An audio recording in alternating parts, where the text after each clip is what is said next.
محرم میں جو باتیں سمجھنے کی ہے اس کا آپ بطور خاص خیال فرمائیں۔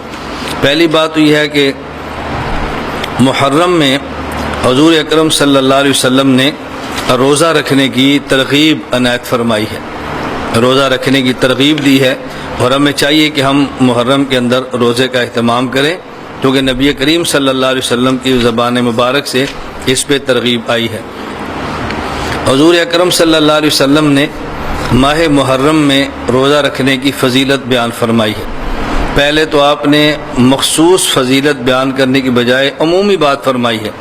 صحیح مسلم باب فضل صوم المحرم کے اندر یہ حدیث پاک موجود ہے۔ نبی کریم صلی اللہ علیہ وسلم فرمایا افضل الصیام بعد شہر رمضان صیام شہر اللہ المحرم، رمضان المبارک کے روزوں کے بعد سب سے زیادہ اجر و ثواب والا روزہ یہ محرم کے مہینے کا روزہ ہے۔ اور عجیب بات یہ ہے کہ محرم کے مہینے کو نبی کریم صلی اللہ علیہ وسلم فرمایا شہر اللہ، اللہ کا مہینہ جو کہ حرمت والا ہے، اس کی خاص نسبت اللہ رب العزت کی طرف فرمائی ہے۔ معلوم ہوا کہ اس محرم کے مہینے کا احترام نسبتاً آدمی کو زیادہ کرنا چاہیے۔ اس میں کوئی خاص فضیلت بھی نہیں بتائی اور خاص دن کا نام بھی نہیں لیا، اتنا بتایا کہ رمضان المبارک کے بعد سب سے زیادہ اجر وہ محرم کے مہینے میں روزے رکھنے کا ملتا ہے۔ اور ایک حدیث پاک یہ بھی صحیح مسلم میں ہے، اس میں حضور اکرم صلی اللہ علیہ وسلم نے نام لے کر فرمایا کہ کس دن کا روزہ مراد ہے۔ فرمایا سیام یوم عاشوراء احتسب علی اللہ ان یکفر السنۃ التی قبلہ، کہ جو انسان 10ویں محرم کا روزہ رکھے، اللہ کے پیغمبر فرماتے ہیں کہ مجھے انشاءاللہ اللہ کی ذات پر امید ہے کہ اس کے گزشتہ ایک سال کے اللہ گناہ معاف فرما دیں گے۔ تو ایک دن کے روزے پر ایک سال کے گناہ معاف ہونا یہ کتنی بڑی فضیلت کی بات ہے۔ تو بہت بڑی محرومی کی بات ہے کہ آدمی 10ویں محرم کا روزہ نہ رکھے، اس لیے 10ویں محرم کا روزہ رکھنا سنت ہے اور رکھنا چاہیے۔ ہاں البتہ آج کل ہم رسول اللہ صلی اللہ علیہ وسلم ارشادات کی روشنی میں عوام الناس اور خواص سے گزارش کرتے ہیں کہ ایک دن کا روزہ اور رکھ لیں، 9 محرم کا یا 11 کا اضافہ فرما لیں۔ اور یہ اضافہ بھی کیوں؟ اس لیے کہ حضور اکرم صلی اللہ علیہ وسلم نے فرمایا، مکہ مکرمہ سے مدینہ منورہ تشریف لائے، رسول اللہ صلی اللہ علیہ وسلم نے 10 محرم کے روزے کی جب بات کی ہے تو مدینہ منورہ میں انصار نے آپ کی خدمت میں عرض کیا کہ ہمارے ہاں یہودی 10 محرم کا روزہ رکھتے ہیں، اس لیے کہ بنی اسرائیل کو جو فرعون سے نجات ملی تھی وہ 10 محرم کا دن تھا، تو یہ اس نعمت کے شکرانے کے طور پہ 10 محرم کا روزہ رکھتے ہیں۔ تو رسول اکرم صلی اللہ علیہ وسلم فرمایا آئندہ سال اگر ہم زندہ رہے تو ایک دن کا اضافہ کریں گے تاکہ یہودیوں کے ساتھ ہمارا تشبہ نہ ہو، مشابہت نہ ہو۔ حدیث پاک میں ہے اللہ کے نبی صلی اللہ علیہ وسلم فرمایا کہ تم محرم کا روزہ رکھو، اور فرمایا کہ خالفوا فیہ الیہود، یہودیوں کی مخالفت کرو۔ اس کا طریقہ کیا ہے؟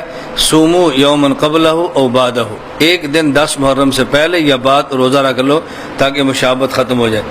یہاں 2 باتیں سمجھیں، ایک بات تو یہ کہ صرف 10ویں محرم کا روزہ نہ رکھیں بلکہ 9 اور 10 کا رکھیں یا 10 اور 11 کا رکھیں۔ اور دوسری بات جو بڑی اہم ہے ہمارے لیے وہ یہ ہے کہ اللہ کے نبی صلی اللہ علیہ وسلم نے عبادات میں بھی کفار سے مشابہت اختیار کرنے کو منع فرمایا ہے۔ عبادات میں بھی کفار کی مشابہت سے اپنے آپ کو بچائیں۔ ایک یہ کہ ہماری عبادت ہے اور کوئی کافر اس کے ساتھ مشابہت اختیار کر لے، یہ بات الگ ہے۔ ایک یہ کفار کی عبادت ہے، ہم اس سے مشابہت اختیار کریں تو یہ بات بالکل الگ ہے۔ حدیث پاک میں ہے نبی کریم صلی اللہ علیہ وسلم فرمایا من تشبہ بقوم فهو منہم، جو شخص جس قوم کی مشابہت اختیار کرے گا یہ قیامت کے دن انہی میں سے اٹھایا جائے گا۔ اس پر میں 2-3 مثالیں دے دیتا ہوں تاکہ آپ کو بات سمجھنے میں آسانی ہو۔ مثلا کپڑا آپ سفید رنگ کا پہنے تو سب سے افضل ہے، حدیث مبارک میں اس کی اللہ کے نبی صلی اللہ علیہ وسلم کی طرف سے ترغیب ہے، آپ نے ترغیب دی ہے کہ سفید کپڑے کی، سفید کپڑا افضل کپڑا ہے۔ لیکن اگر کوئی شخص سفید کپڑے کی بجائے کالے رنگ کا کپڑا پہننا چاہے تو شریعت منع نہیں کرتی، پابندی نہیں ہے۔ لیکن اگر کسی علاقے میں بعض دنوں میں مخصوص طبقہ کالے کپڑے پہنتا ہو اور آپ اس علاقے میں ہوں تو آپ کو ان دنوں میں کالے کپڑے نہیں پہننے چاہیے. کیوں؟ لوگ یہ سمجھیں گے یہ فلاں طبقے سے تعلق رکھتا ہے. جو میں نے مسئلہ عرض کیا، ساری قیود اور ساری باتیں ذہن میں رکھیں.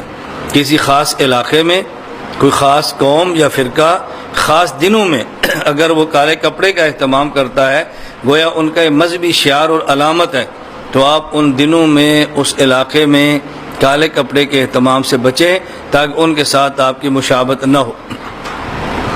مثال کے طور پہ اب ہمارا یہ ادارہ ہے تو ہمارے ادارے میں کالا یا سرخ یا سبز یا سیاہ کوئی خاص کپڑا نہیں ہے.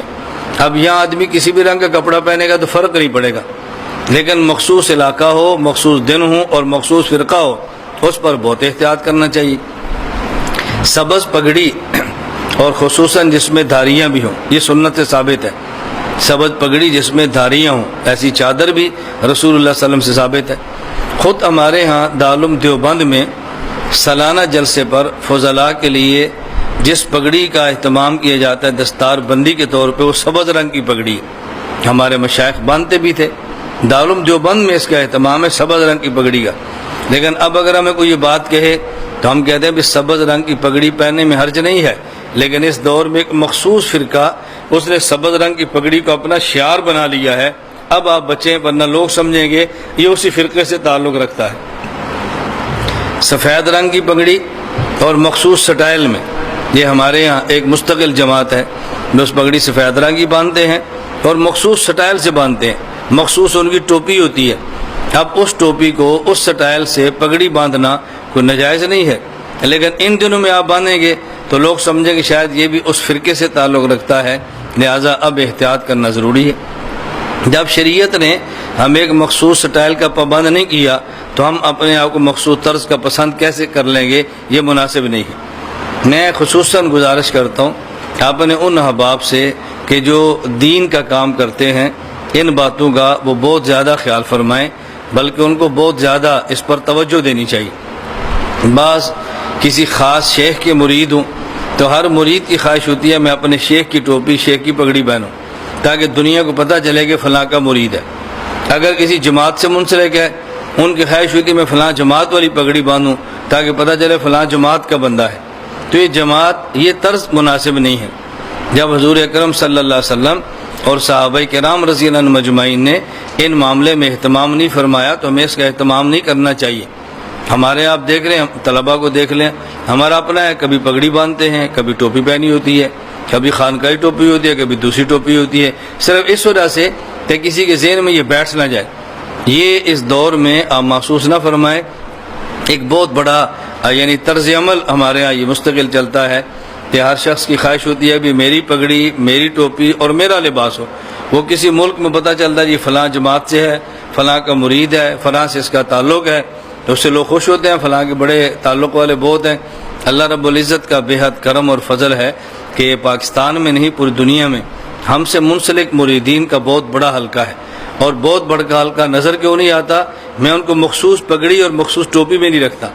مخصوص ٹوپی پگڑی میں رکھیں تو آپ کو ہمارے علاقے میں نظر آئے گا کتنے لوگ ایسے جو ہمارے مرید ہیں، کتنے لوگ ایسے جن کا ہم سے تعلق ہے. اللہ رب العزت ہمیں یہ بات سمجھنے کی توفیق عطا فرمائے. تو حدیث پاک میں ہے من تشبہ بقوم فہو منہم، جو جس قوم سے مشابہت اختیار کرے گا انہی میں سے ہوگا.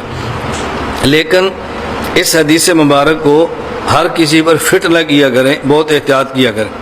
یہ میں اس لیے بات کہتا بھی غالباً 3 دن یا 4 دن قبل کی بات ہے. ایک شخص نے مجھے فون کیا اور فون کر کے پوچھا کہ مولانا صاحب کرکٹ کھیلنا کیسا ہے. میں نے کہا بھی پوری بات پوچھو. بس اوقات اس بحث کے پیچھے ایک بحث چل رہی ہوتی ہے اور ہمارے فتوے کو آڑ بنا کے آپس میں لڑائی شروع کر دیتے ہیں. اس لیے ہم مجمل اور مبہم بات پہ فتویٰ نہیں دیتے. پوری بات پوچھو جو تم کیا پوچھنا چاہتے ہو. اس نے کہا جی ہمارے علاقے میں ایک شخص ہے تو وہی کہتا ہے کرکٹ کھیلنا حرام ہے، اور دلیل اس نے کیا دی ہے؟ یہ من تشبہ بقوم فہو منہم کے اندر آتا ہے تو کفار کی مشابہت علیحدہ جائز نہیں ہے. میں نے کبھی پہلے اس حدیث کا معنی سمجھے پھر حلال حرام کی بات کرے نا. معنی اس کا کیا ہے کہ جو کسی کفار کا شعار ہو، کافر قوم کی خاص علامت ہو، اگر آپ اس شعار کو اختیار کریں تو پھر ان میں شمار ہوگا. تو کرکٹ کفار کا شعار تو نہیں ہے کہ ہر جو بھی کافر اس کے لیے کرکٹ کھولنا ضروری ہے یا فلاں شہری کے لیے اس گیم کو سیکھنا ضروری ہے. یہ تو شعار ہے ہی نہیں. اس لیے آپ وقت کے اعتبار سے دیکھیں، اگر کرکٹ کھیلنے میں آپ کی نماز ضائع ہوتی ہے تو پھر کرکٹ کا کیا قصور ہے؟ ہاکی بھی حرام ہے، فٹ بال بھی حرام ہے، والی بال بھی حرام ہے اگر اس سے نماز ضائع ہو رہی ہے، اگر اس کی وجہ سے روزہ آپ کا ضائع ہو رہا ہے، اس کی وجہ سے عبادات متاثر ہو رہی ہیں تو حرام ہے۔ اس میں اکیلے کرکٹ کا قصور نہیں ہے، ساری کھیلیں اس میں داخل ہیں۔ اور اگر حقوق العباد بھی ضائع نہ ہوں اور حقوق اللہ بھی ضائع نہ ہوں تو پھر کسی بھی کھیل کا کھیلنا جائز ہے، اس میں حرج کی کوئی بات نہیں ہے۔ تو اپنی طرف سے نہ تو تنگ نظری پیدا کیا کریں اور نہ ہی اپنی طرف سے وسعت پیدا کیا کریں، جتنی شریعت وسعت دے اسے قبول فرما لیں اور جتنی تنگی رکھے اسے قبول فرما لیں۔ کیونکہ ہمارے ہاں دو قسم کے ذہن چلتے ہیں، ایک ہمارے ہاں ذہن یہ ہے کہ شریعت میں تکلیف نہیں ہے، شریعت میں حرج نہیں ہے، شریعت میں آسانیاں ہیں، تو اتنا آسانیوں کا دروازہ کھول دے ہیں کہ شریعت کا حریہ بگڑ جاتا ہے۔ اور بعض لوگ اتنی تنگی کرتے ہیں کہ نہیں جی ہم پابند ہیں اور فلاں مسئلہ شریعت کا یوں ہے، فلاں یوں ہے، فلاں یوں ہے، وہ اتنی پابندی کرتے ہیں کہ اس سے نکلنا مشکل ہو جاتا ہے۔ تو میں اس لیے گزارش کرتا ہوں کہ شریعت پر عمل کرنا آسان ہے، مشکل نہیں ہے، یہ ہے شریعت کے آسان ہونے کا معنی۔ جب ہم کہتے ہیں شریعت آسان ہے تو اس کا معنی کیا ہے کہ شریعت پر عمل کرنا آسان ہے، اس کا معنی یہ نہیں ہے کہ شریعت کے حکام واقعتاً بہت آسان ہیں۔ مشکل ہے تبھی تو اس پر جنت ہے، مشکل ہے تبھی تو مجاہدہ ہے، مشکل ہے تبھی تو اس کے اوپر اللہ قبر کے عذاب سے بچاتے ہیں۔ اور اگر عمل کرنا اس میں کوئی شک نہیں آسان ہے، لیکن ابتدائی طور پہ تھوڑی دقت ہوتی ہے، تکلیف ہوتی ہے، آدمی کا جب مزاج بن جاتا ہے تو پھر شریعت پہ عمل کرنا مشکل نہیں رہتا۔ اس کا ہم بطور خاص خیال کریں تو میں نے عرض کیا، نمبر 1 محرم کے مہینے میں 9، 10 یا 10 اور 11 کو عبادت، روزہ رکھنا عبادت ہے۔ دوسری بات میں نے عرض کی ہے ان دنوں میں مخصوص لباس پہننا، یہ مسئلہ ذہن میں رکھیں۔